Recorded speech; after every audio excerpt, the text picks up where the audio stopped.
Hi, I'm Carolyn Shelton, Chef Carolyn Shelton. My mama used to always say, when the gumbo pot boils, friendships blossom. And that's what we're preparing today. We're preparing a Creole gumbo. And you know, with the gumbo, you start with the roux. Okay, we got the roux going. This is the color. Sometimes you might choose to make it darker, so you would just let it cook a little longer, maybe another 20-30 minutes. The next major step are the vegetables. The onions, the garlic, the celery, the bell peppers. So what you're going to do is add your vegetables to your roux. We're making a Creole gumbo. So what you're doing here, you're sauteing your wonderful vegetables, fresh vegetables, onion, garlic, bell pepper, celery. We call that the Trinity. So you're combining all of those wonderful vegetables inside the roux.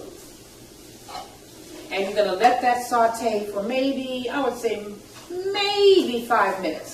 So here we have the beginning stages of making the gumbo. The roux, the vegetable, and the next thing we're going to add is the stock water.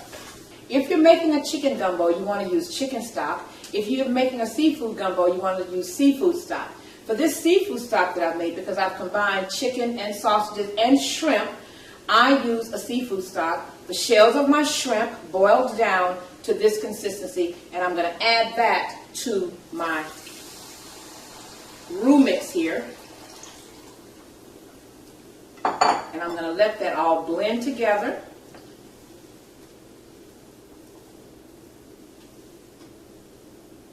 And let all of those flavors marry, as we say in Louisiana. And at this point, I'm going to take my seasoning. Now, I'll say a tablespoon of Creole seasoning.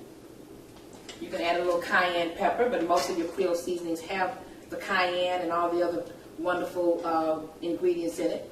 So you're going to let this cook down.